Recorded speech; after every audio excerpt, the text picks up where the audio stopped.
Welcome back to another episode of the Snap Count. I'm Emilio Calderon, and I'm joined by one of the surprise guests from this year's Camp Flogna. His name is Caleb Catlin. Um, I need to work on these a little more. I think we started the season very strong, but as you can see, it's very hard to do this for 17 weeks. It's valid. I was not a Camp Flogna. They, there was a money dispute here, so make of There was that a what there you was will. a beef. They said Tizo touchdown was going to be on the card, and I just wasn't going for it. Turns out neither of us ended up going. That was their loss, huh? Honestly, it would have got a lot of eyes and ears, but it's fine. We would have set up a merch stand. I would have been Oh, peddling you could have 2007. set up like those bootleg T-shirts, like Caleb versus. No, legit. And then I'd be like selling like 2007 basketball cards and shit. Like it'd be like a flea market. Like a flipper. Yeah, I am very excited for this show for one very obvious reason. We got a game of the week, and then we're going to get into winners and losers. But before we start, Caleb, I got one question for you. Who's got it better than us? Oh man, yeah. So our game this week was prime time in the bright lights. Jim Harbaugh's Los Angeles Chargers hosting the Cincinnati Bengals, and this was a roller coaster to say the least. But yeah, the Chargers ended up pulling this out 34-27. Just the headlines for me in one sentence for both of these teams. Chargers get their big win of the season. They do have the Ravens coming up next week on Monday Night Football, but I think when you consider the expectations for this team going to the season, this will be pending the results of next week. This is an objective signature win in the first year under Jim Harbaugh. And for the Cincinnati Bengals, they have most likely just lost their way out of playoff contention. They now sit at 4-7, and yeah, this was a crazy game. I'll let you start, just like off the rip, like thoughts on this Dude, game. Lad McConkey. Lad McConkey is that guy. Six Lad receptions, McConkey, right here, baby. last 6 receptions, 9 targets, 123 yards, 20 and a half yards average per catch with a long at 28 yards. So he was doing that pretty consistently. He Uh, has exceeded even my expectations. Like I thought he would be very good, but he is one of the better receivers in the league overall right now. it He's been reminded me of when I was a teen and I was watching like Broncos era Eric Decker when he was going on like long routes. And I mean, maybe spin it's the wheel. Let's get a white boy in here. well, it's not But quite yeah, it's not quite Jordy Nelson because Jordy Nelson would just run a streak and then like go 50-50 on it. Eric Decker was he's pretty he's underrated he's on it not like he's not Edelman. He is more in the spectrum, but he's somewhere between Decker and Nelson. Yeah, because Edelman was like too slow. he's a Like he pure was slot. He was a pure slot guy. Yeah, he yeah, was he was elite at it, but he was like an inside, like a intermediate yardage, like an out guy. Yeah. yeah. You can run a post or a fade route with Eric Decker, and you could do the same Mhm. thing with Lad McConkey. I don't agree when they started putting him into like Steve Smith type of reminiscing. I was like, I don't know if Lad McConkey's built like that. But yeah, I mean, his production, his route running was super essential when Quentin Johnston was relatively, hold up for a majority of the game. I think he only Mhm. got like two on like 8 targets, Yeah. which a lot of it was just good route coverage. To be honest, they broke Hmm. up a lot of the floaters that Herbert threw up to him. Yeah, this was. I didn't. I had to rewatch the tape for this because I texted Caleb this, but I was at a dinner, and so this was quite the roller coaster for me to just refresh my phone and go, "Oh, that's fine." But yeah, this was a big game of two halves. Chargers took control in the first half, ran out to a 24-6 lead at halftime. Um, and then the second half, they charged it up. It was a little bit scary only because it felt very real, eerie shades of the Jacksonville playoff game, which they came out to a big lead, and then the other team blitzed them in the third quarter. Which, to be clear, I think is always the smart decision when you were down that much. And I feel like teams kind of take that for granted. And in terms of you make the smart decision by just come out of the half playing 2-minute drill because you're already down 3 possessions. Like there's no point, not no point, but You don't have to develop the drives and let them. I mean, I guess every team's different, but maybe it's just because I'm a Chargers fan and this has now happened to me several times. But I find it's better for the teams that are down by this much to just go, yeah, just let it rip. And obviously, with Cincinnati with their offense, I'll also say though, Cincinnati defense came out much better in that second half. The first two possessions they blitzed on early downs. The first Chargers offensive possession they blitzed on both first and second down. This Bengals, I mean, and they forced a 3-and-out. And then yeah, after that the explosives came through on offense. This was also just this game is hilarious for a narrative sense because Justin Herbert has been the king for 3 years straight of what if it's not his fault, A yada yada yada. hypothetical. Has Thought the that scepter finally been has it been transferred?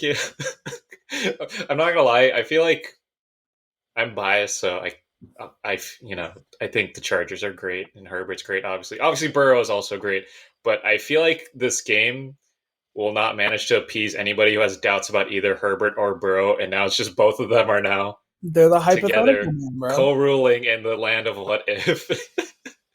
Bro, what if I don't know. I'll dig into Cincinnati later into the loser portion of it, or whenever Yeah, we decide to dig into them.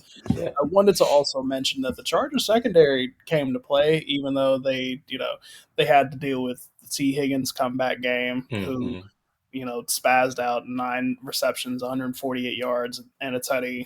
Yeah, Jamar T Chase, Higgins was seven huge in for this game. 75, two tugs. But I mean, guys like Cam Hart, Christian Fulton, they were deflecting passes and contested throws when it mattered the most in that game. So really, like, you couldn't ask for better. Though they did get a little, they came out a little like comfortable. I think they were a bit passive. They were a bit passive on the pass rush, which was something that had made Burrow relatively uncomfortable most of that game. And again, I think they just got like super comfortable, which I mean, again, happens Chargers type situation, but Mhm. Yeah, I guess I'll take over here on the Charger side. Obviously, Justin Herbert had one of the weirdest days. This might be the weirdest Justin Herbert game I can remember. This is all from Next Gen Stats. First half, finished 10 for 14, 183 yards and two touchdowns, and he had a 21.5% completion percentage over expected. That's the second highest in a half in his entire career. And then the second half went 7 for 22, 114 yards. And I think if I did the math right, his ballpark here is like a negative 27.5 completion percentage over expected. And that's the third lowest in half in his career. So, but then his average time to throw in this game was 3.13 seconds. That's fifth longest in a game in his career. it And was here's the crazy. weirdest stat. But if you watch this game, I guess this was funnier to watch in real time. He did not have a single completion on a quick pass attempt and 42 dropbacks. Yeah, According to NGS, that is the most pass attempts without a quick completion by any quarterback in a game in the next gen stats era. The way I interpreted that, like watching the tape again, is it was kind of like two sides of the same coin kind of deal. Like I think Lou Anarumo, the Bengals defensive coordinator, like really came out of this game or went to this game knowing he had to respect the pass, and so they didn't really focus that much attention on the run defense. Obviously, the Chargers got out to a big lead, but then in the second half, Greg Roman, like J.K. Dobbins, I think finishes with 11 carries. Greg Roman chose not to run the ball or take the short yardage that they were kind of giving them in those short areas because I think they just wanted to let Herbert cook, which is, fine. But it was just kind of incredible to see a Greg Roman offense just go like, yeah, no, just keep throwing the ball. I was just like, is this real? and I mean, like, it's interesting because Herbert was forcing a lot of stuff, especially in that fourth quarter when they were Yeah. like when it was neck and neck. You The second to last charge of possession was really bad because he just went like 3-and-out, like it was nothing, just forcing junk to Quentin Johnston. The first half, he was, I mean, both halves, he was throwing lasers. Like in the first half, they were catching them. The second half, they weren't because he was throwing fastballs. But yeah, first half, I think he was still fairly accurate, like from the throws I can remember in the second half. But yeah, first half, it was just the catches came, and then this. I think it was like the entire first half stuff was working out for them. No worries. Second half was I don't know. I don't know. They didn't change it up, and I think they were It was weird. They were really just okay with that. Like you thought they would maybe run the ball on first down, or maybe like try to force Cincinnati to respect the run so that they could open up play action, maybe. But yeah, the game management in this was not ideal from the Chargers' standpoint, which again is crazy to say about a Greg Roman led offense because when they did run the ball, it looked really good, especially in the second half when they did run the ball, especially with the headline making play was J.K. Dobbins' game clinching touchdown. Like the formation they set up with Matlock uh, lead blocking up the left side. Like I don't know, this team is just so weird, man. Like we thought they'd be a run heavy based offense the first 3 weeks of the season because it's Greg Roman, and then at some point they abandoned it because one, the run wasn't working out that well, and now they're letting Herbert cook, and now it's like we kind of need to reel it back in a little. Like I don't know, but I guess at the end of the day, I shouldn't complain too much because the most important part is just let Herbert cook. So, um, oh, did you have something to say? Yeah, I mean, I don't know. It reminds me a lot of that like middle era Lamar, where it's like, oh yeah, that's the MVP, but like it also ends up coinciding with like these laser type situations where the balls are thrown so fucking fast that the Mm, receivers barely even take a second to barely yeah. register it. Same sort of idea. Eventually, it's going to get like weirdly conservative. I think against the Bengals, you can afford to sort of let them cook because of the nature of that defense, but Mm. again, I will lambast Zach Taylor and company when we transition into winners and Oh losers. yeah, I think I want to get into it with them too. Yeah. I think the big thing that you can chop up with this is that Evan McPherson really hobbled a couple of those kicks. A 48 yard and a 51 yard 50, yarder, I think which 50 or 51. Yeah. there is a Jamar. I hope I jotted this down. Otherwise, I'll have to pick up the Um, we can wrap up on the Chargers because I really do want to get into it with Cincinnati. But anybody who listens to us talk like knows. Obviously, aside from the fact that I'm a Chargers fan, like I am like genuinely very high on this team, like projecting them going forward. Um, I think I've said this once or twice in a much more like realistic or like less idealist way that Harbaugh's Jim Harbaugh's definitely like changed how this team feels. But I think yeah, a win like that, I think you can really stamp it as official. Like that was the kind of win where if you weren't paying attention to the Chargers all season, then that was like, oh yeah, like these guys are for real. Like yeah, I mean, they've pretty much locked themselves into a playoff spot, most likely the wild card. But yeah, I don't know. This just felt so good because the previous regime would have 100% lost this game, yeah. and it could have been like a plethora of reasons, like talent gap because of bad front office decisions, bad play calling, and the most egregious I will always say from the Brandon Staley time was just sheer toughness they lacked.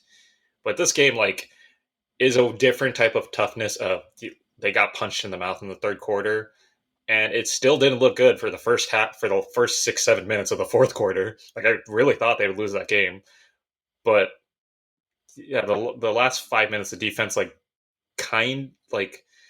I don't like to say bend don't break because I don't think that's a real thing with defenses, but it felt more like they were fighting more than the Staley defenses in the fourth quarter. I would think, yeah, Which they're is gonna walk through these guys. They're gonna. which is weird to say about a defense that had Khalil Mack and Joey Bosa on it, Um, I do want to because Jamar Chase and Joe Burrow had a number of quotes. oh no, I have some stuff written down, and we'll get to it. But I I wanted to 100% wrap up with Harbaugh because I liked what he said in the locker room post game. He said, "Played our best when our best was needed."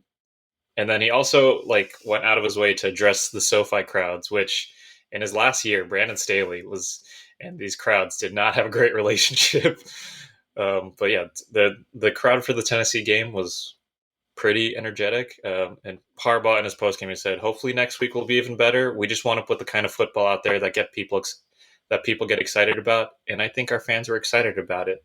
And it's just nice to have a guy who like actually likes football. I think like." Like, wow. Like, It man, I've helps. been through 3 years of like, just like, I hate football, I think. And now, I mean, it helps when you have a guy that played for the Chargers. So I think he oh, gets to yeah, of he course. gets to be Like, in. everything lines up. Whereas like a dude like Staley will just come in and be like, I guess I'm coaching the Chargers. Georgia. But yeah, the Chargers, they've made my heart sing this season, and I'm eternally grateful to James, whatever his middle name is, Harbaugh. But on the flip side here, I'll let you run with it for a minute. But I think the decision is easy for them. I don't think it'll happen this week, but you got to fire Zach Taylor and build for next year, man. So, Set. so I want to start with the kicker first, because Jamar Chase and Joe Burrow had quite Oh a man, that was like, everyone involved. Jamar Chase oh man, talking about the kicker. He says he knows how to make those make kicks. those That's kicks. why he paid him those bucks, Bucks. Oh which man, like is I get it, but like, damn, man. and that's In like the post game. I would like to formally transition this into the winners and losers because my big overall loser, I spent paragraphs writing about this in the notes app. The big loser is Zach Taylor. He needs to go. He's officially lost the locker room. Let me give you some Joe Burrow stats right quick. 3,028 passing yards, 27 touchdowns, and 4 interceptions this We can season. go band for band right here, man. Any Joe other Joe year, Joe Joe Burrow has now lost 3 games this season in which he has had 3+ pass touchdowns, 300+ pass yards, and 0 interceptions. The most such losses in a season in the Super Bowl era. The entire Super Bowl era. that one play where the line breaks down and he steps up into the pocket and throws a floater at one of the receivers, for him to make that play and still lose that football game is mind-boggling. Any other year, he's the absolute MVP without a shadow of a doubt. But they are 4-7, which feels impossible. And it's not just Burrow throwing stuff and receivers not getting it, because we've seen that with Lamar enough. No, Mario. Jamar Chase and T. Higgins are doing everything they can too, but their run game is anemic. Their defense is even worse than that. Now his stars are like vocally being like, "Hey man, I can't do this." And I've got some quotes whenever I you just want me want to to put a run it. cherry on top with this one. So Joe Burrow's 5 games with his most passing yards this season: 428 against the Ravens, 392 against the Ravens, 356 against the Chargers, 324 against the Commanders, and 258 against the Chiefs. Guess what? They lost all of those All of games. They've lost all of them. which is Oh which, like man. I know you were laughing, Oh but like, man. we'll spin back. Man. But you were laughing at me when I said that Joe Burrow needed to get out of there. I think we really need to have that conversation. But like, let me just go No, ahead and I understand why no, like don't get me wrong. I understand why you put it that way, but you know what this is? Like, yeah, like Zach Taylor is a big loser here. I do want to bring this quote out because it's funny. Something he said in the post game: wholesale changes would be panic. That's not what the answer is. We've played good football. We're a good football team. We're going to hang in there. And then they asked Joe Burrow about that answer, and he said, I and I hope quote, so. "Hope so." Which like But before I let you cook more, I do want to say, I do want to put this in there. This Cincinnati front office, I think, deserves like deeply most of the unserious. like deeply Deeply. unserious. Like, yeah, I don't think Zach Taylor is innocent at all, but I do think he's deservedly gonna get fired. But I think he's just gonna be the scapegoat for this front office if this front office stays the way it is. Because yeah, Well, like let's also look at it like Zach Taylor's not taking any culpability in any of these losses. He's just like, we're a good football team. I don't know what happened. Like, what do you mean you don't know what happened? Like, I'm not gonna lie to you. I kind of feel like he's like naively sincere. I'm not gonna lie to you. I kind of feel like that's kind of just how he is. Like, well, so like when I watched the half wrap up, the reporter was asking like, "Hey, what do you think you need to do to get back into this ball game?" And he said he was like, we need to turn those 3 points into seven. I was like, I need this guy to get out of here. Like, give me some football jargon or something. You just be like, you know what?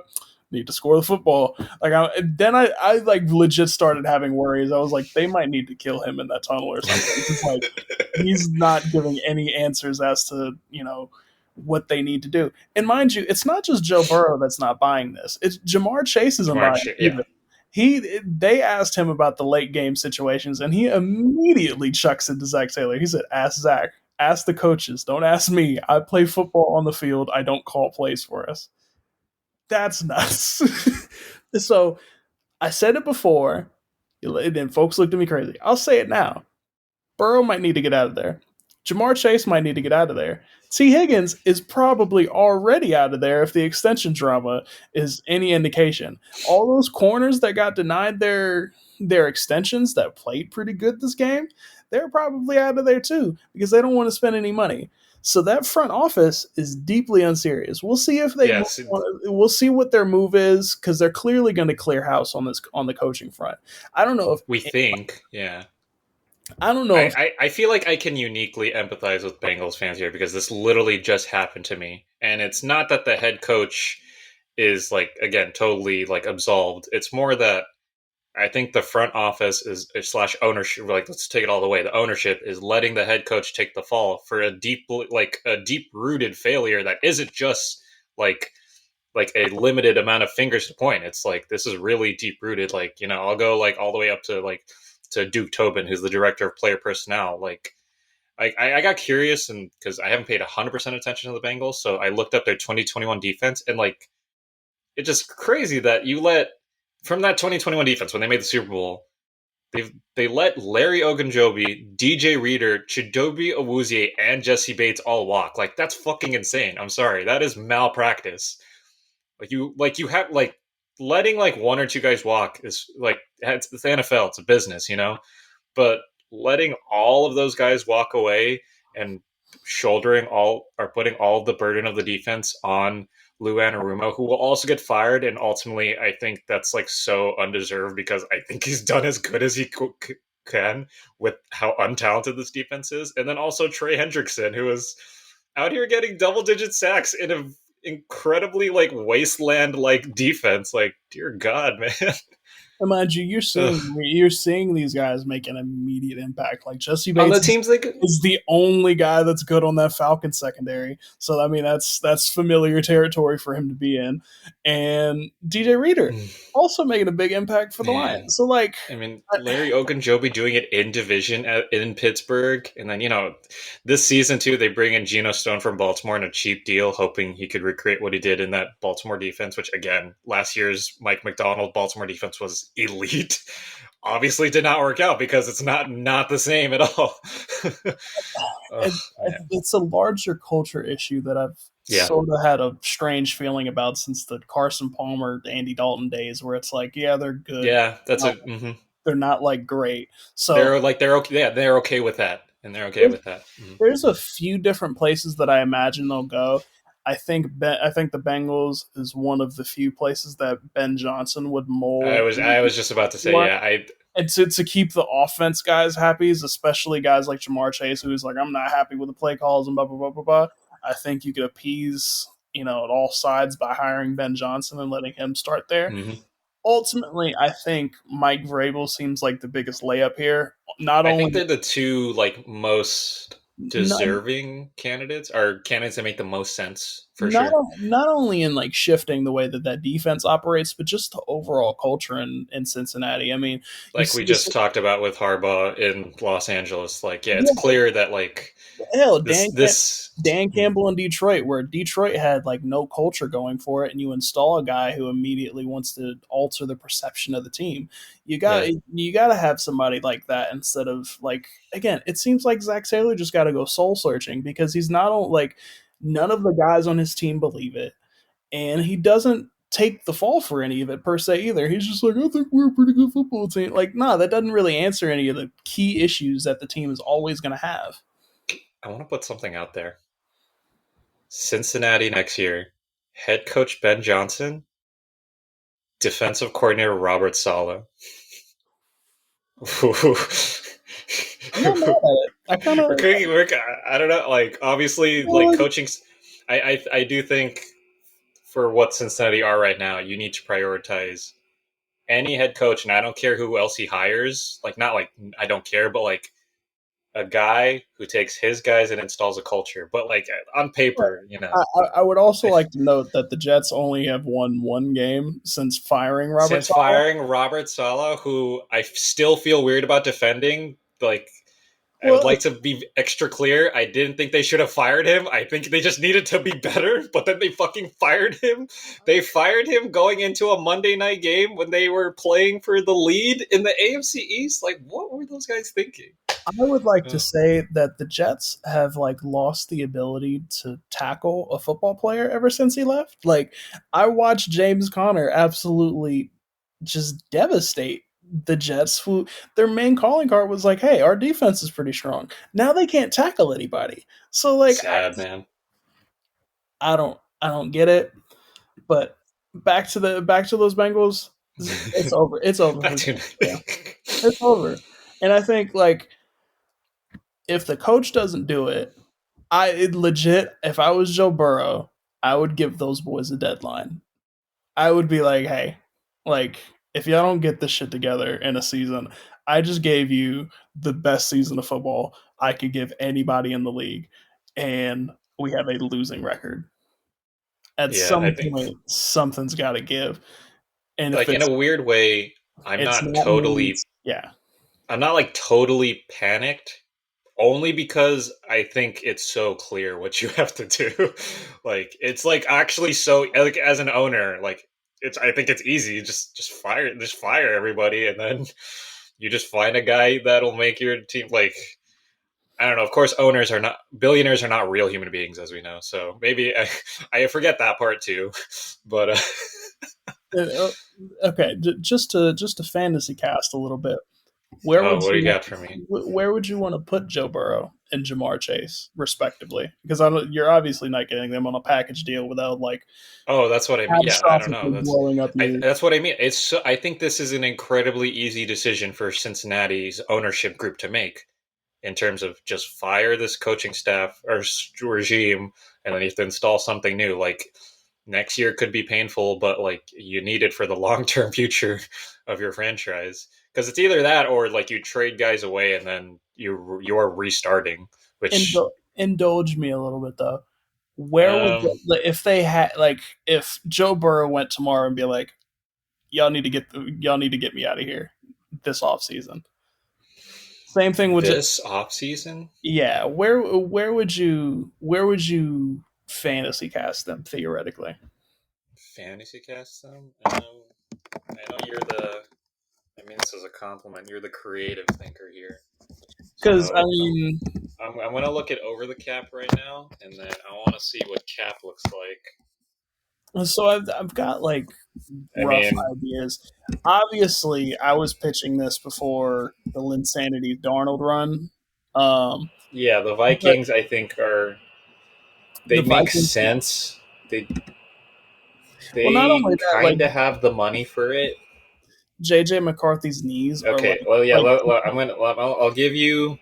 This is teams with the most cap space in 20 not this year but in 2025. Patriots have a quarterback. The Cardinals have a quarterback. The Raiders kind of funny, but I mean, hey, like putting a star quarterback in Vegas, like wouldn't the NFL want that, right? yeah. The Bears have a quarterback. The Chargers have a quarterback. And then we have the Vikings. I wasn't saying the numbers, but this is at 62 million cap, so the Vikings could make this happen. The Since Bengals are the next team at 51 millions. if they can overhaul that, then great. Honestly, I think the Vikings would be great simply off the fact that JJ McCarthy is having another knee operation, which is Yeah, very concerning if I was front office. And then again, we talked about Sam Darnold is his Linsanity run is over. I is don't over. like Yeah. that's not the long term answer either. So Um, theoretically, you we've pair him with Justin Jefferson again, and he'd be like, let's do the LSU thing we, again. we've got the Titans with 45 million in cap space. That just feels like a funny fit. And also Brian Callahan. Well, Brian Callahan is the coach. I don't know how much Joe Burrow actually liked Brian Callahan when he was on the Bengals coaching staff, but that would be kind of funny. This would never happen in a million years, but I just want to give you this funny thought.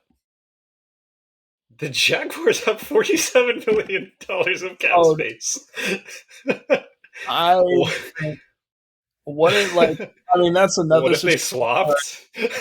What if they swapped? Like Swapped? Oh my god, that'd be I crazy. was already thinking like, okay, if Rodgers is out of there, then why Oh, you're wouldn't the thinking the Jets give their Jets. first? Why wouldn't the Jets give their first for Trevor Lawrence? But a plain swap would be pretty funny. That would be hilarious, right? Yeah, it wouldn't happen, but it'd be It hilarious. would, and he would arguably be in an even worse situation because their defense is maybe even worse if the Lions game is any indicator. Yeah. Um, which I will get to that later. Um, Th- this, I don't think would happen in a million years, but it would be like historically controversial, at least with like fans in general, football enthusiasts. I just want to put it out there. The Steelers do have $41 million in cap space. that Right. I know Joe Burrow makes a 55 AAV, and so I don't know what the cap hit is, but you know when you restructure, I think the Bengals would collapse that stadium before trading him if into. they, But I'm theoretically, just sorry, I'm just thinking like you. I'm putting that evil would be thoughts in the world. That's all. that would be an amazing fit if nothing else. But yeah, I think the Bengals would go to Alaska before like coughing that up. They would recreate the far right Tiki Torch March or the Barcelona fans during COVID revolting against their team. Which Oh I mean, man. you can't fucking blame him. And as far as Jamar Chase, I mean, obviously I've been fantasy casting receiver situations to pair with Marvin Harrison. So I mean, I love the Cardinals, so that would be great. And then honestly, just any team, like again, the Patriots could definitely, fire into overdrive, being like, "Hey, here's Drake May. Here's your first actual receiver." Oh man. All But yeah, right. that Is was that former. That Zach Taylor that's all is you've got for the formerly my funeral of Zach Taylor, the that was my former first. Cincinnati head coach? Yeah, eventually we'll get there, but yeah, that is my first formal loser into this situation we have here. uh, I do just want to say for any Bengals fans who might be listening, you know, again, I think it's an easy decision. So, although I understand it's just naturally anxious, but also that the Bengals as an organization can learn from the guys they just lost to. Defense that isn't super talented. Like I'm like again, I love these guys, I love this team, but it's objectively like on paper is like in a middle of the road defense in the NFL. But they have a high floor because of good fitness, sound tackling, high energy, good communication, the things a good coach installs. So yeah, we'll see. Cincinnati will has just like that become the team to watch, I think, for next season. Yeah, I'll go positive then, since you started with such a whopper of a loser. I'm gonna go with my other home team of sorts. My first winner is gonna be Mike McDonald and the Seattle defense. Okay. Um, nice easy stat for per Mina Kimes. The Seahawks hadn't held a Kyle Shanahan led Niners offense to under 20 points since 2018. They held them to 17. You want to know who the quarterback was in that game? Nick Mullins. 2018, man. I don't even know if Nick Mullins is still in the league. I think he's on a practice squad somewhere. But Is he? Who the fuck? Okay, whatever. I mean, if Jared Stidham is still on a practice, is still on the Broncos bench, then like, come on, I like. don't know, man. You give that man some booze, he might give you a few downs. But yeah, this Seattle defense that I've been super annoyed with all season. Yeah, ever since trading for Ernest Jones, it hasn't shown up on the box score, but their run defense has just been a lot better in terms of feel. He's got 37 tackles in the 3 games they since they acquired him. These guys are just playing with like higher energy, like not to sound like a broken record, but just higher energy, sound tackling. Like I don't know, man. I think the way we've viewed offenses in the NFL the past 5-6 years, in the Shanahan slash McVay slash general explosion. Um, I think we just have to start remembering that defense is kind of is 11 guys just hitting 11 other guys.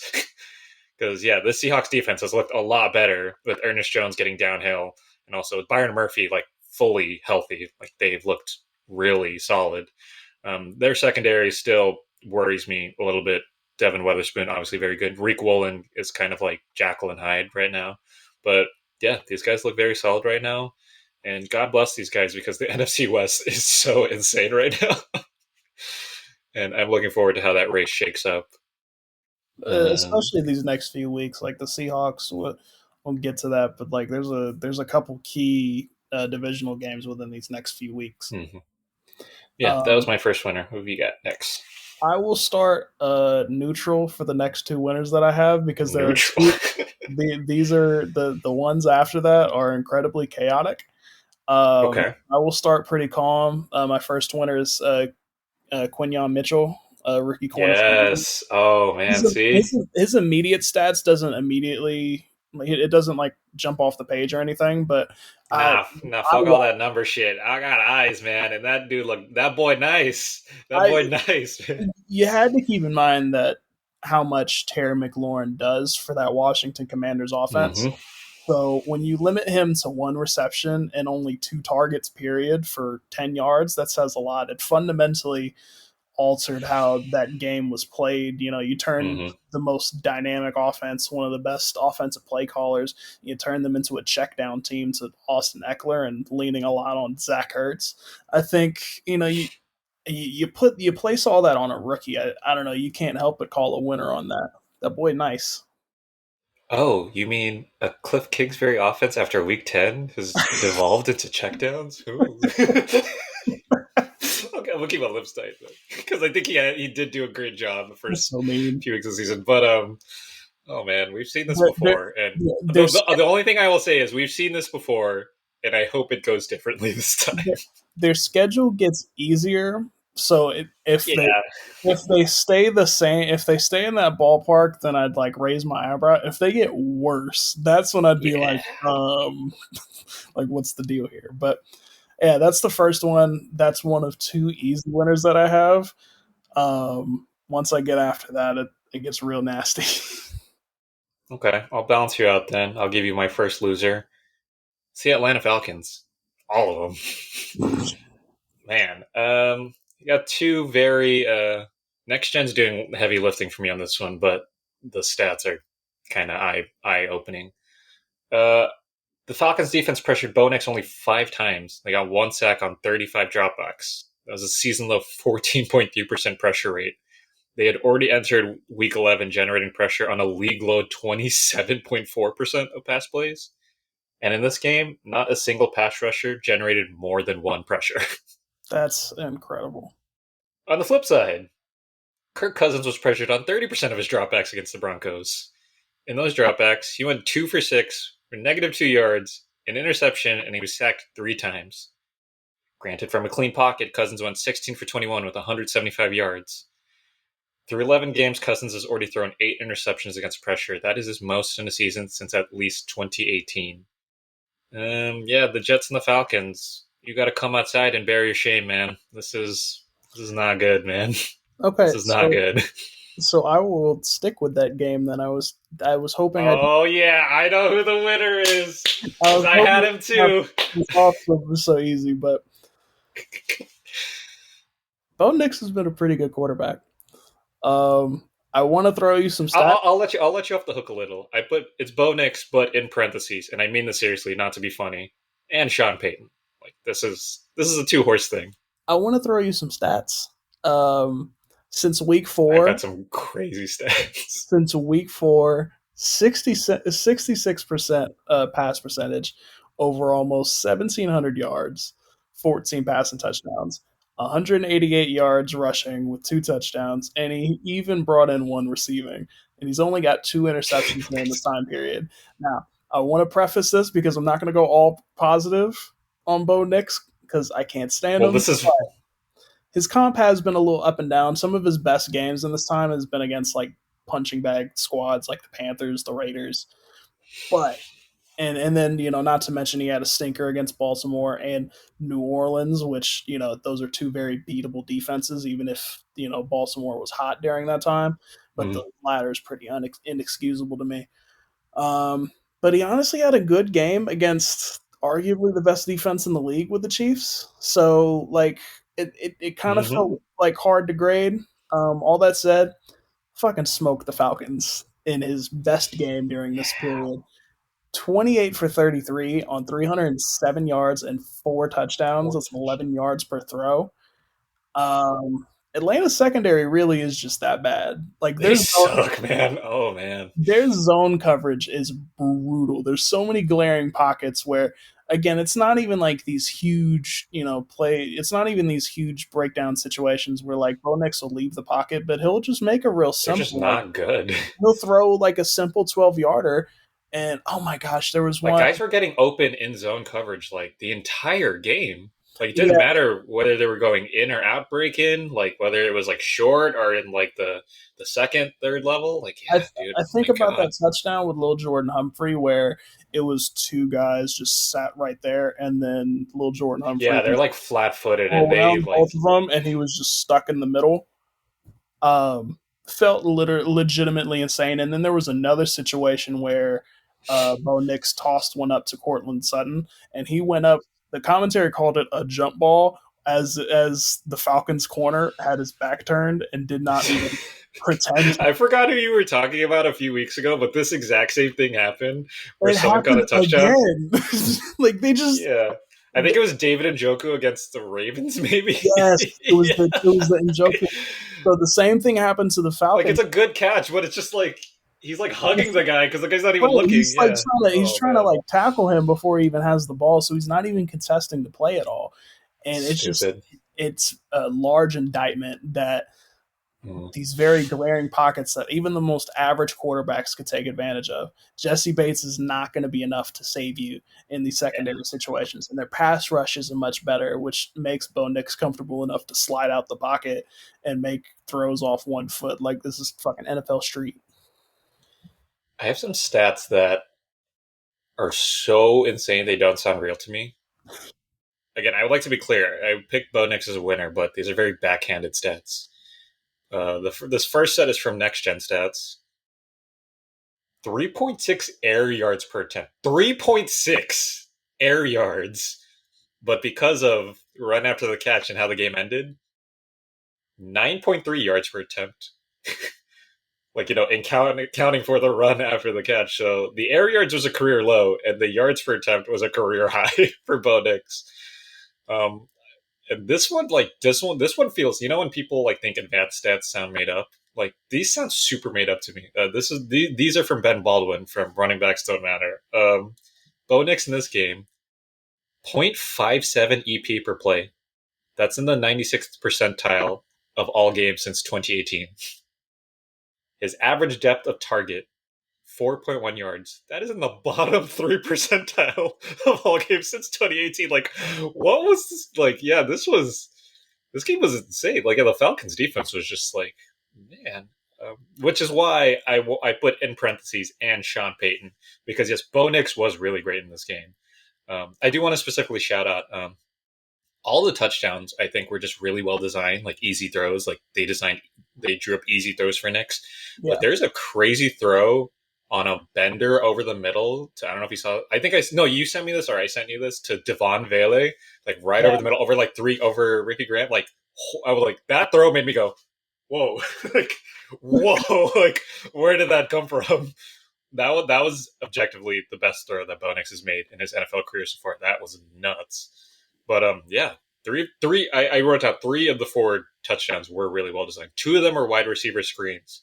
But then there was also a smart play, I think, on the Nate Atkins touchdown. Like the fact that I'm talking about Nate Atkins, no offense Yeah, to Nate Atkins, kind of there's insane. a really smart play where they have like a motion clear out with a running back on the left side, and then they have like an orbit motion to the right. Like, yeah, and then Nate Atkins just has a free lane. I think was it the right side? Like, I'll just say, Sean Payton, I apologize for getting too disrespectful on your head because the coaching job he has done with this Broncos team We were last year, we were expecting them to be bad this year still. yeah, So we didn't think that we had such low expectations that a lot of people, like not just us, but like media people collectively thought Like even with their defense being as great as it was last year after that Dolphins game, that it didn't matter that much per se for expectation. But yeah, these guys are the AFC West is really competitive right now. It's crazy.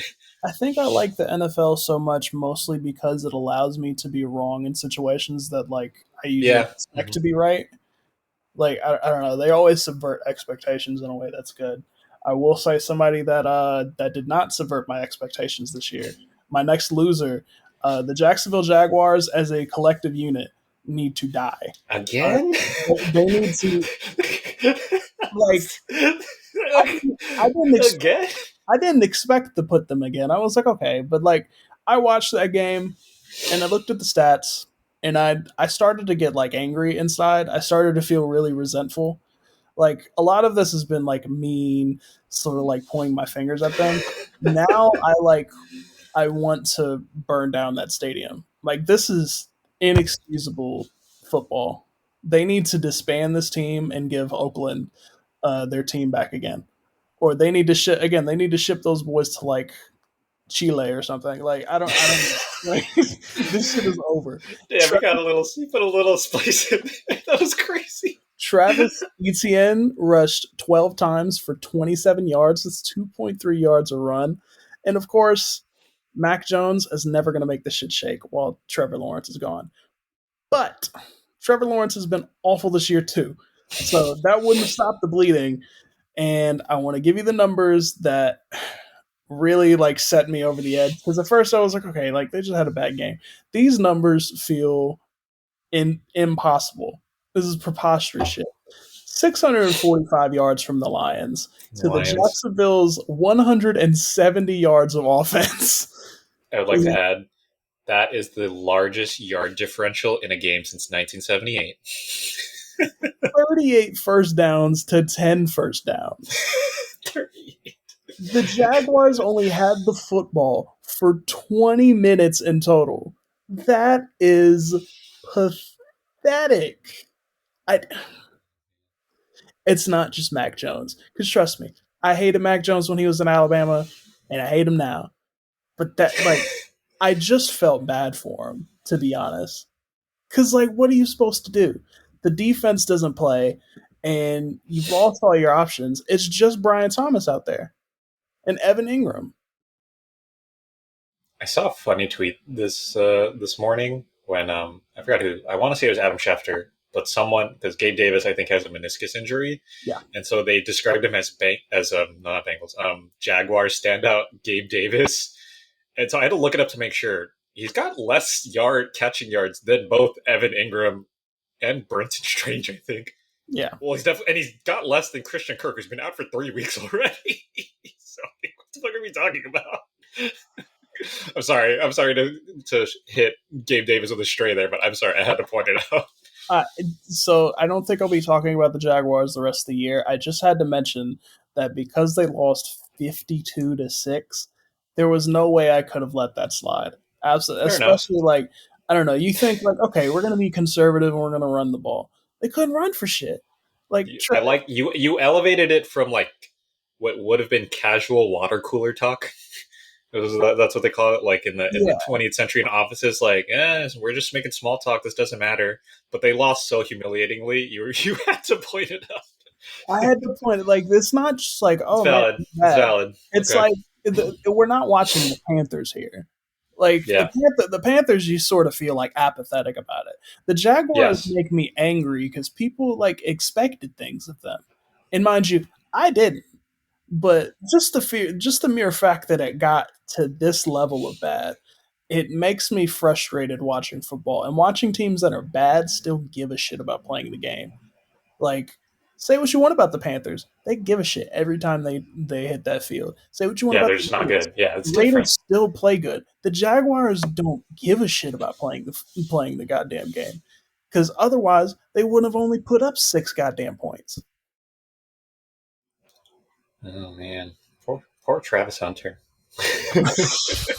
Poor Travis Hunter, man. But hey, that's what I'm saying though. You trade Trevor Lawrence to the Jets, you get the Jets pick. Oh You no.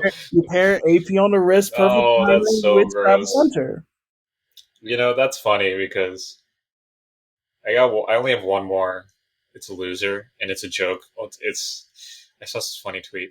My loser is the Las Vegas Raiders because I just saw this really funny tweet where someone said Shadur Sanders has been posting "Thank you God" after every Raiders loss. I'm like, it's just because it's Sunday and they're losing every week. I just thought this shit was so funny. But the vibes there. Shadur Sanders in Las Vegas. You, you know, so if we're gonna dig into draft territory, I actually want to compare. I want to combine a winner and a loser because they go hand in hand. Wait, are we Um, doing? Are we really doing draft stuff right now? Because I have like some thoughts. I haven't done a lot of tape watching, but go. I haven't done. This is more tentatively speaking because I'm saying hmm. like I'm pointing this out in terms of draft stuff in relation to this team. So Yeah, I'm gonna combine a winner and a loser real quick.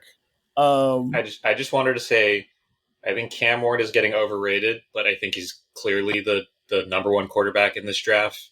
And unfortunately, he's gonna fall. He's gonna get drafted by a team that's really that bad. that needs. That's like so bad that I don't think he's good enough to like reverse it per se. Yep. Um, yeah, I don't know. I don't like this draft class. I really think Garrett Nussmeier is like the number two quarterback in this draft. Honestly, out of LSU, because honestly, I think I think Deion Sanders is going full. Perfect He's gone time. full ball family here, and he's done a masterful job of making us Awesome. care about his son, who I think Shadur is objectively kind of awesome. But when I have to actually watch football with my eyes and brain, I remember I don't think he's like terrible. I think he's like kind of exciting, but translating Shadur Sanders to the next level, I just do not see it. I Yeah. do not see it. So with that, because Yes, where were you gonna go? I'm gonna talk about the draft in a very sad sort of way, but I'm gonna start off with the winner. Taysom Hill rushed 7 times for Dude, wait, yeah, he had an awesome game. He he had a rushed really for awesome game. 138 yards on that Browns defense, and he caught the ball 8 out of 10 times for 50 yards. Why is this the most reliable option in New Orleans? So, conversely, the loser is New Orleans' chances at getting a top draft pick in the 26. They are too bad to contend, and Derek Carr plays too good to bottom out completely. They have the worst cap situation in the league. They are in the negative currently. And most of the players that you would theoretically want, not I've named Chris still Olave, are either too fucking old or are already leaving in the offseason I've anyway. still got over the cap open for And 2025. negative 50 or They're something. currently at negative 62 million, and that's without a full roster. Without a full roster. Let's see. According to How over do the you cap, they have do that? 48 guys. They have 48 guys under contract next year, so they still have to sign four more guys and their draft picks with negative 62 million. Actually, I have no idea how that works in the NFL, so I'm really curious. I'd really love to read an article on that. Right. And it's like, I don't know, like, it's not like you can trade anybody because, like, who do you trade? Who do you want? Like, Because then they've it's also not, committed money to guys, so it's like, well, if they trade, then they're still going to take the dead cap. what Like, what do you do here? Like, honestly. what do you do? Because like, Derek Carr isn't like he plays too good to bottom out, and Yeah. like his number one option is Taysom fucking Hill, right? And his arguably his WR1 is Marquez Valdez Scantling. Like that's nuts.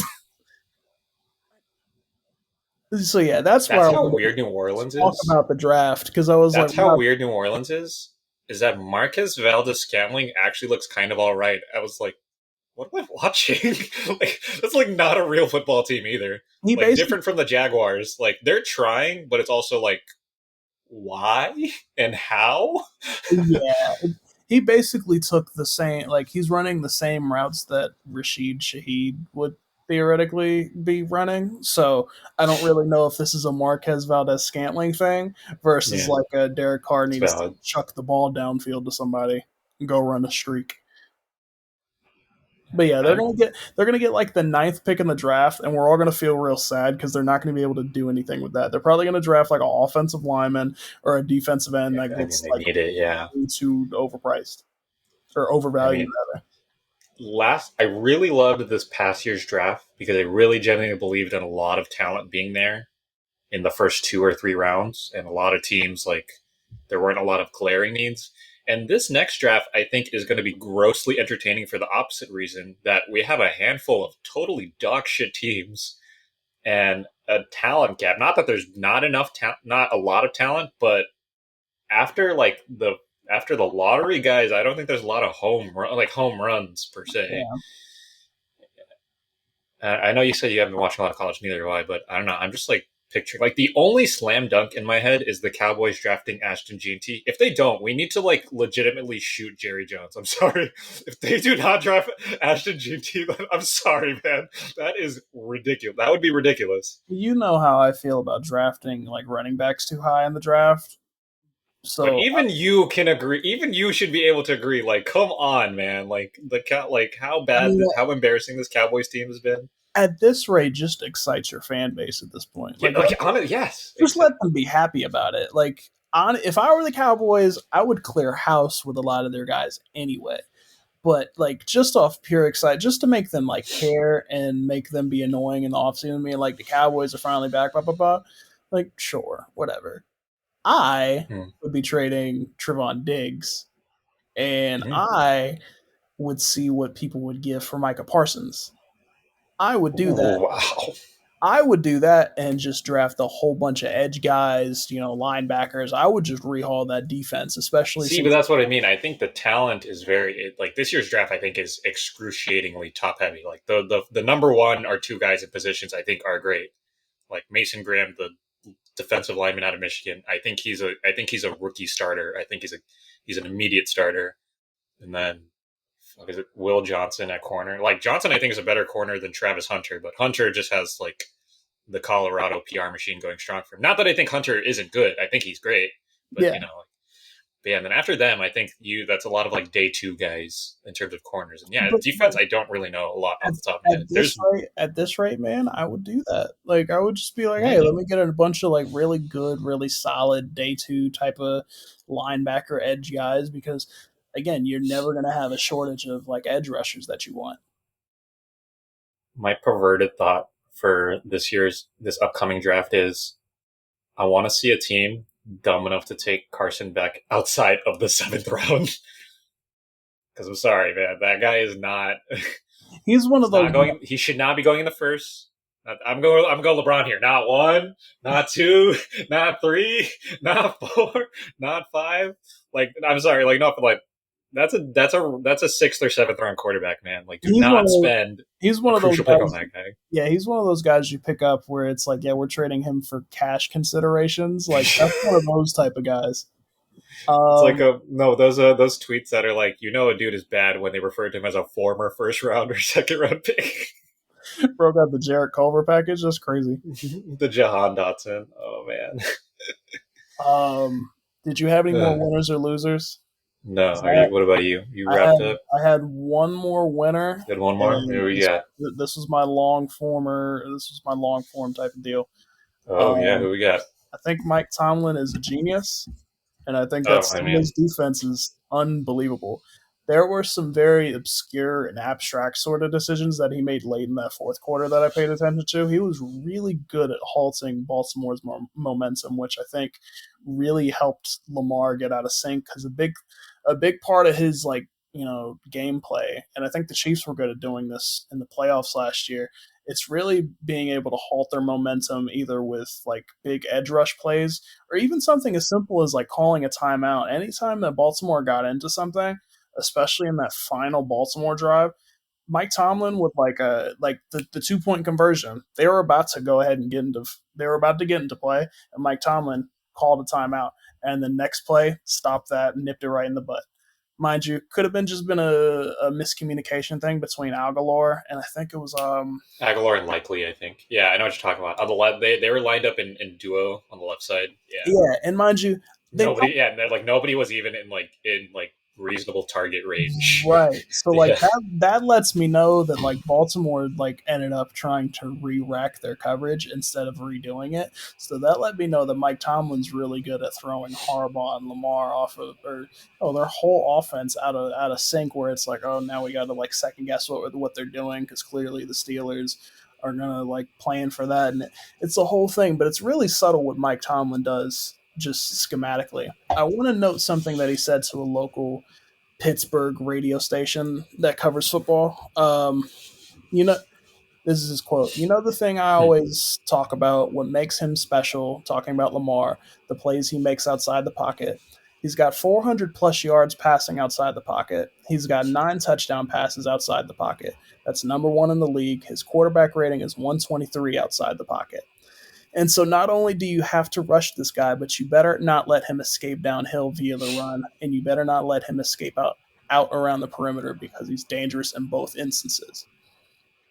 So really I'm not sure if it's just like a personnel matter because that defense did some incredible numbers in containing Lamar too. I mean, Patrick Queen's revenge game, uh, Hmm.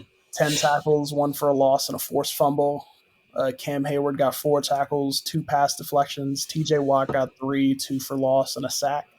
Linebacker Peyton Wilson got 2 tackles, a pass Peyton deflection, and a Wilson. pick. And defensive tackle Dean Lowry got a tackle, a pass deflection, and a sack. So there's something to be said about how they play the ball on Lamar that I think goes really unnoticed in terms of how the rest of the league covers him. Because I think a lot of guys just sort of let him wreak havoc. They're like, oh, we got to stop the run. We can't let him get out the pocket. But it seems really Yeah. vague. And they're just like, we just need the edge guys to do it. There isn't anything like schematic wise that a lot of these other teams do. But I No, think Pittsburgh they're has like, the best idea about how to do it. I know. I think it's Mike Tomlin. They really are one of. They are arguably the most fundamentally sound defense in the league, which is why they're so great.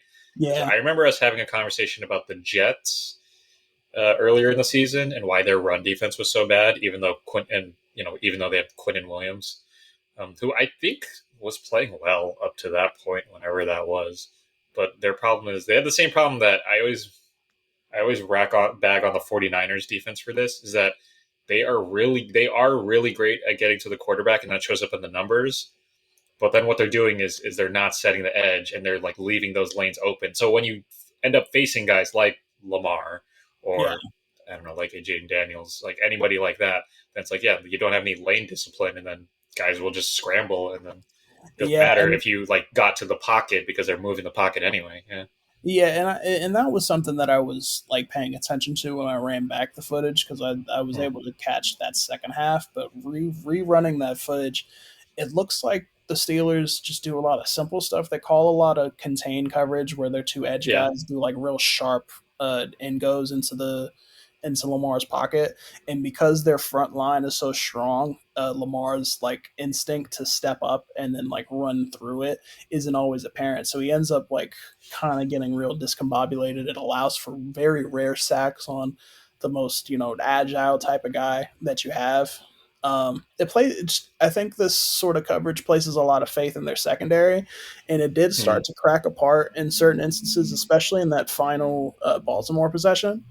But they held their own enough to make Lamar go sub 50% for the field. So Hmm. I mean, he's one of the Steelers and Mike Tomlin. They're one of the few teams that can make Lamar Jackson look relatively mortal out there.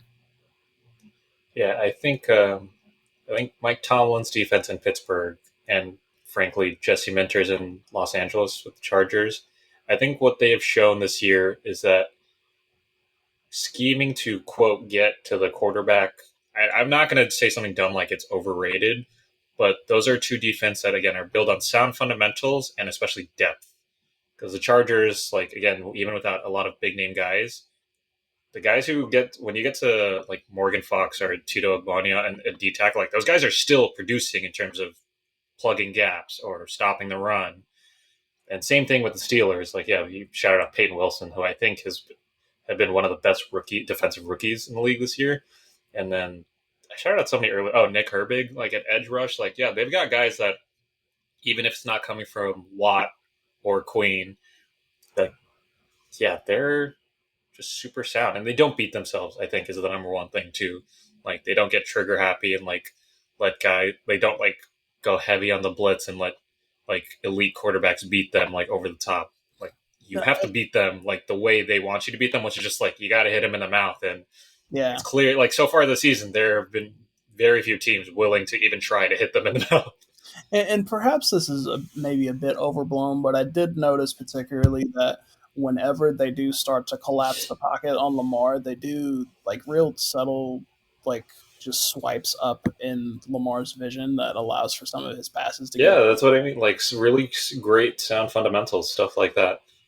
Like things that like we as casual watchers like will often forget about. right. Like Cam Hayward throwing his hands up and getting pass deflections. Like you don't always get that because guys are so But just focused. in general, it's like you know what it is. Like it is the same thing as like even if a guy's open and you're late to the assignment, like in basketball, like you still go challenge the guy in the corner three because like you do it every time just because.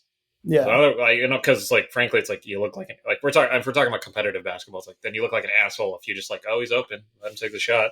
Yeah, and it's like not all these guys are always going to be able to collapse the edge and get the sack. So Yeah, something as simple as just getting your hand up will throw off the line of sight to where you might fuck around and get a pass deflection because he's trying to get a quick, flat route across. I don't know, but yeah, I really love the way that Tomlin played Lamar on defense, and yeah, I'm very interested to see how they play come the playoffs. I think they're. mm. I mentioned this. I think last week. I think the Steelers are maybe the only team not named the Bills. Maybe, which even then I like. I still feel a little squeamish about it. But they're the only team that I feel great about. Like if they face Patrick Mahomes in the postseason. Mm.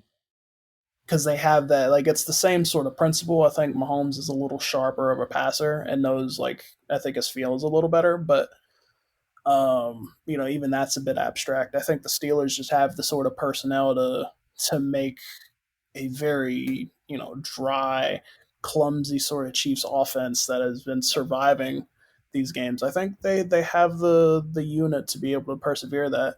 And I mean, again, the Raven, Russell Wilson, as much as we both talk bad against him, didn't have a great He's game been today, good. but he survived that game just off of simple stuff. So like if you face a good defense and you're able to survive that, I think I don't know. I don't think it's out of the question that the Steelers could make the Could make Chiefs a run. No, I comfortable. I agree. Yeah.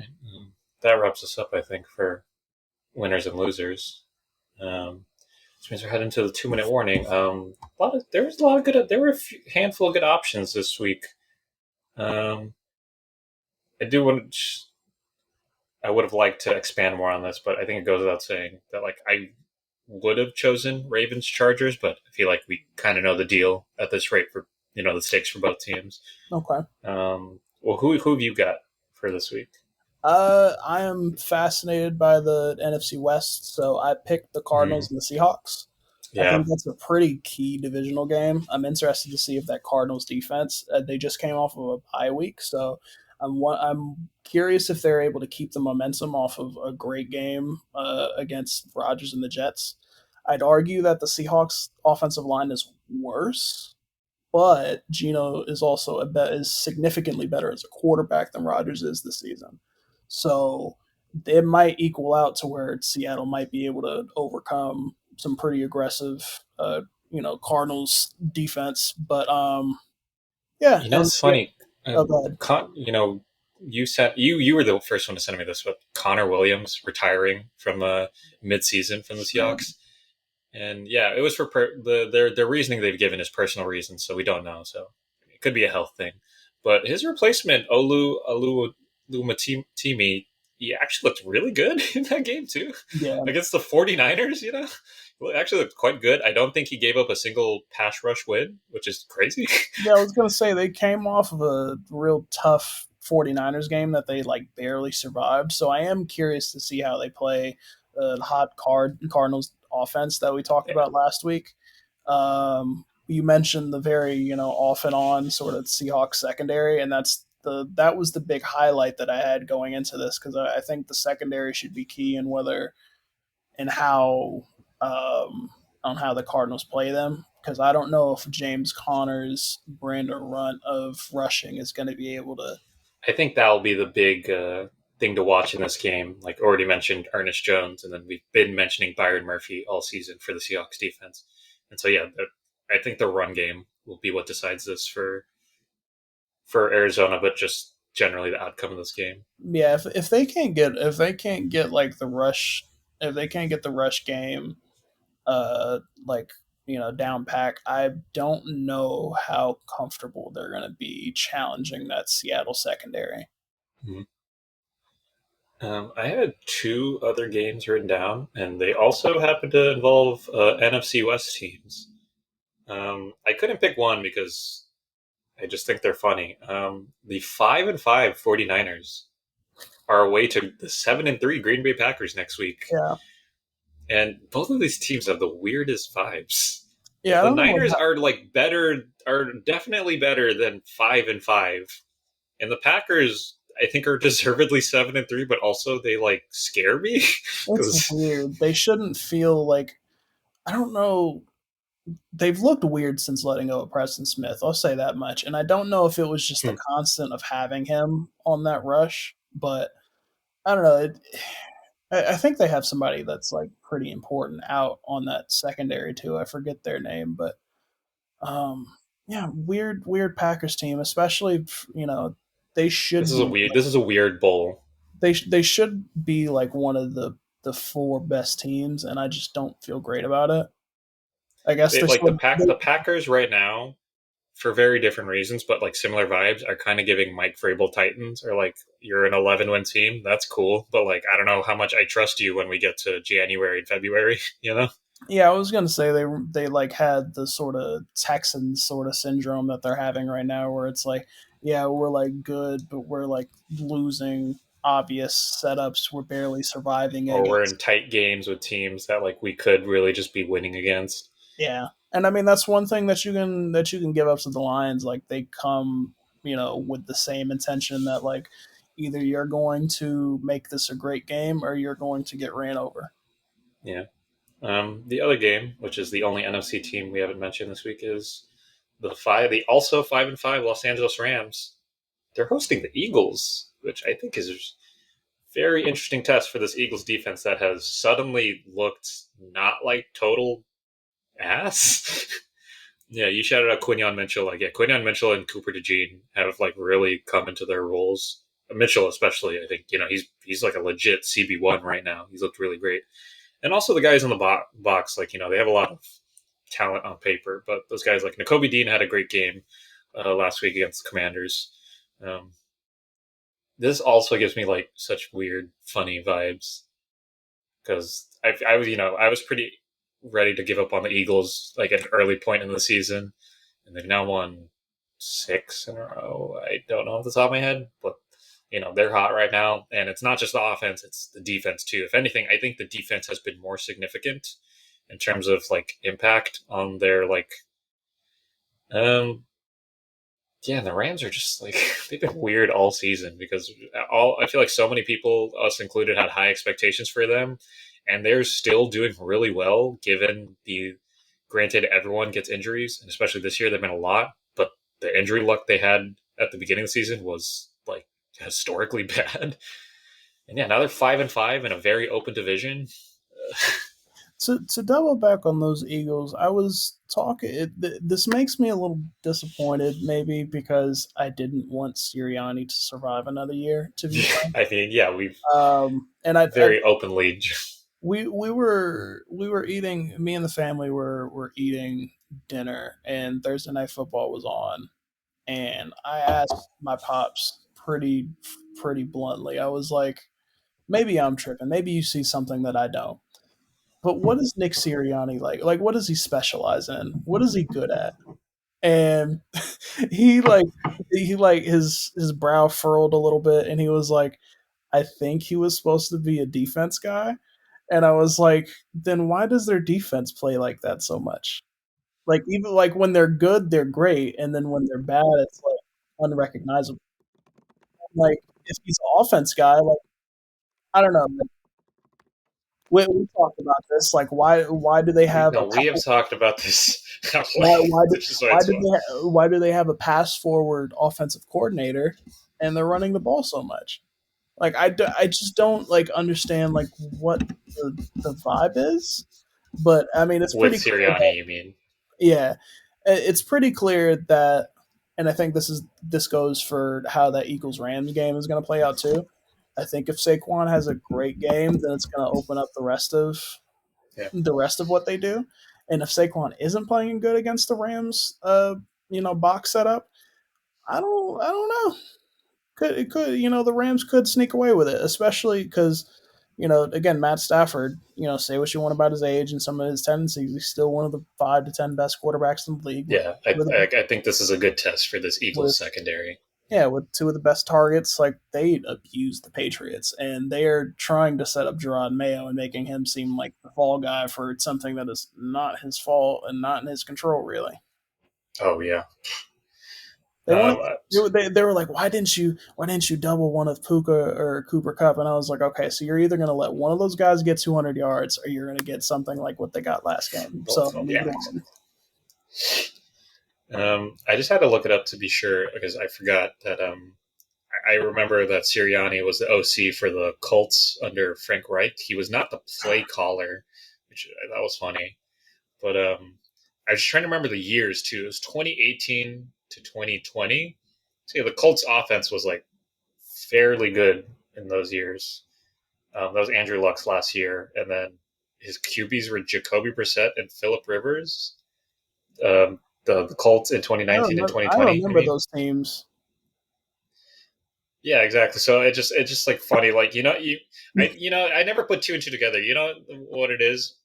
Like Frank Reich is like like a proper not gentleman, but he's like a man. He's like a dad, like a strong fatherly figure. And Nick Sirianni's like the annoying Yeah, kid, the annoying oldest son who's like, yeah, I like football. Yeah, I'm a coach.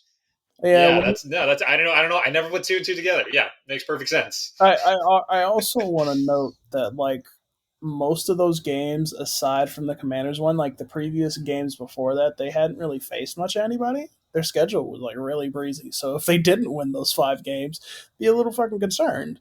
Like I think they faced the Bengals. Should Yeah, always won that one. They faced the Raiders. Uh, I think this run started with like the Panthers, the Raiders, and then the Bengals, yeah, man. Like, something like that. the fuck are we doing? Like, let's be real. Like, I don't know. Oh, come on, you're not doing the schedule thing. Come on, you win against who's in front of you. Come on.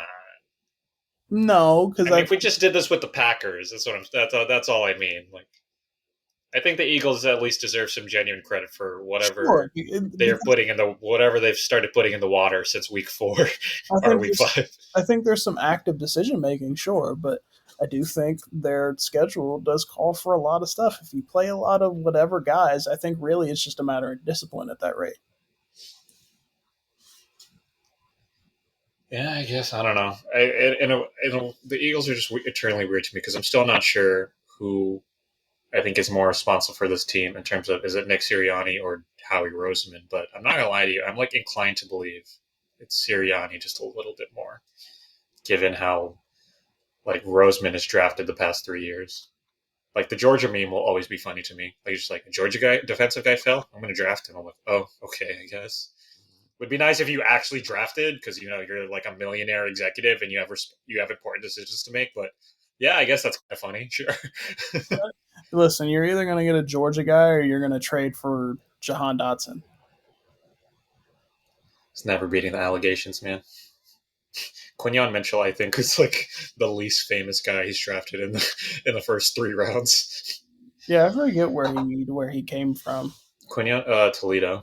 Toledo. Yeah, who the fuck is But watching? Mitchell was interesting because you don't get a lot of like not like non-power conference guys with that much Yeah, like stock. yeah. I'm But I'm I'm no better than these GMs because I'm not watching no Toledo footage. I'm sorry. I remember like reading a lot of draft stuff and tape on this on the last draft, and his draft stock like exploded after the Senior Bowl. I think, which is funny because I think the Senior Bowl is like the biggest bullshit ever. But at the very least, like I think for defensive guys, it's good. For offensive guys, I think it's kind of bullshit because like yeah, you're putting the best college players in the entire nation together. Obviously, they're gonna play like they're gonna bomb it. You know what I mean? Yeah, But I guess for Mitchell being an relatively undersized cornerback, it was impressive. So that makes more sense. We're not GMs, obviously, so don't take everything we say with a grain of salt. But yeah, another week, another pod. Nick Sirianni is still coach of the Philadelphia Eagles. I hope he gets reunited with his good friend Bill Simmons soon, but it's fine. Um, yeah, prayer circles to all of our Cincinnati Bengals supporting friends.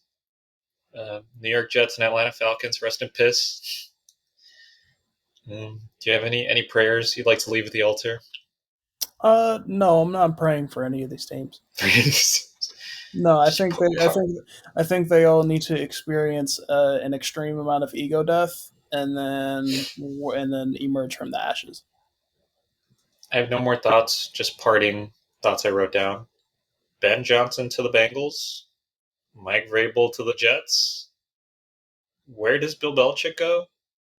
Bill Are the Belichick, Jaguars a real franchise? Bill Belichick is going to be the Jaguars guy. Without a So doubt. gross. It's so That's not. gross. I don't even think this is much of a contest because they did the same thing with old buddy from the Giants where they made him an executive.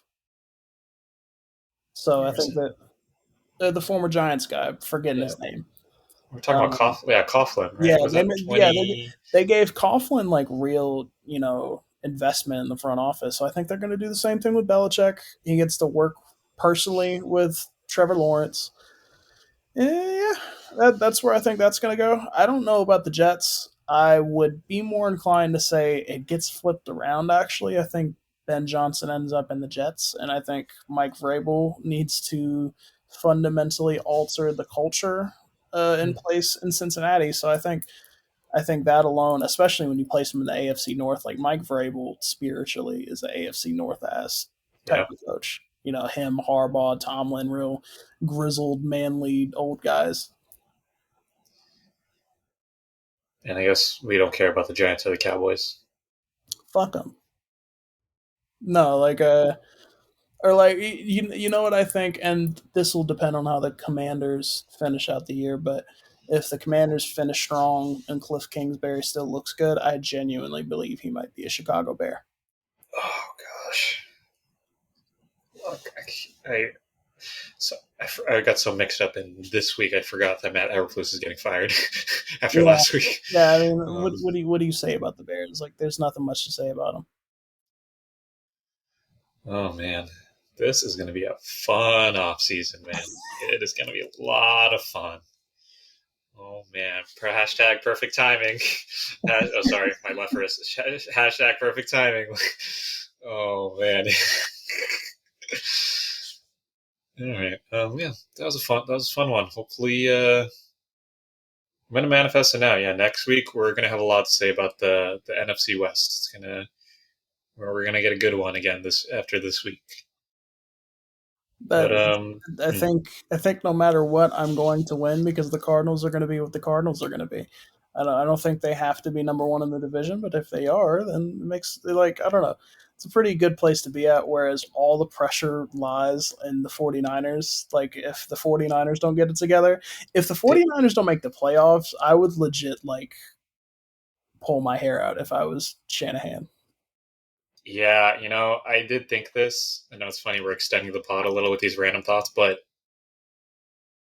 like big picture, I was thinking like, yeah, very real world where the Niners don't make the playoffs, but very real world where Kyle Shanahan is not the coach of this team next year, and that feels like That mentally insane to say or even like think. Like that's crazy. that also like fundamentally changes like how the rest of the coaching goes because Ben Johnson and Yeah. is Wow. immediately like a heavy Wow. favorite there. Or I mean, you could easily slot in like imagine Belichick taking over for the 49ers. Imagine Vrabel Oh taking over. Jesus. You know, that changes a lot. And mind you, the 49ers schedule really fucking tough. It's not easy. It's not easy. They go into Lambeau, Into Lambeau. they go into Buffalo, they go back home to face the Bears. They could win that. They've got a division game against the Rams. Rams. They go into Miami. They go back home to face the Lions. That's another big game. Um, and then they finish out the season in Arizona. So In Arizona. Oof. I don't know how many of these games they like comfortably win. Uh, my real parting thought are just observation. come this time next week, every team in the NFC West could be 6-5. All four of them. If the Seahawks, Niners, and Rams all win, they will all be 6-5.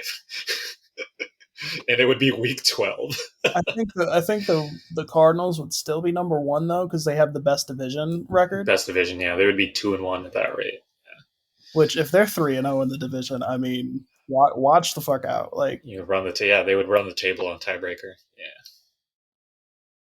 Oh man, the season, man, it makes my heart sing. I feel like it was week 6, like 6 or 7. And you thought maybe like not the wheels would fall off, but it was like, okay, we're gonna settle down. It's great, man. I'm having so much fun. I will leave you with a parting thought. Yes, Surprised what we you got? didn't. I didn't. I'm surprised we didn't talk much about the Chiefs and the Bills, but Allah bless, we have defeated the devil. I thought that one kind of like goes without saying that like if you wanted to listen to someone talk about that, you could listen to the Athletic or the inside the NFL people talk about that because it was a good game for what it's worth. But I yeah, I forgot the figured.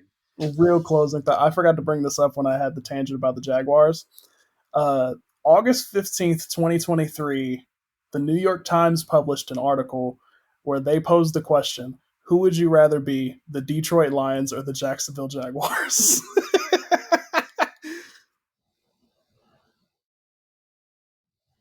Oh, the beginning of last year. Yeah. So before Dan Campbell like really like knuckled down, that was a sincere question. They had Jared Goff on one side and Trevor Lawrence on the other. They were like, "Which one would you rather be?" I mean, not. I'm not going to say to be fair, but if you put it in a time capsule, the Lions had narrowly missed the playoffs off of a big Jamal Williams season, and the Jaguars had one playoff win. I would like to say, That is hilarious. get off that Jaguars narcotic. I've been That saying is this. hilarious. Oh man, Jaguars fans, I don't feel bad for all 5 of you. I'm sorry. Well, I feel bad enough for you that God, your coach is Doug Peterson in Get 2024. ready to Because learn. seriously, Jesus, Get ready to learn all elite wrestling. I stand with AEW.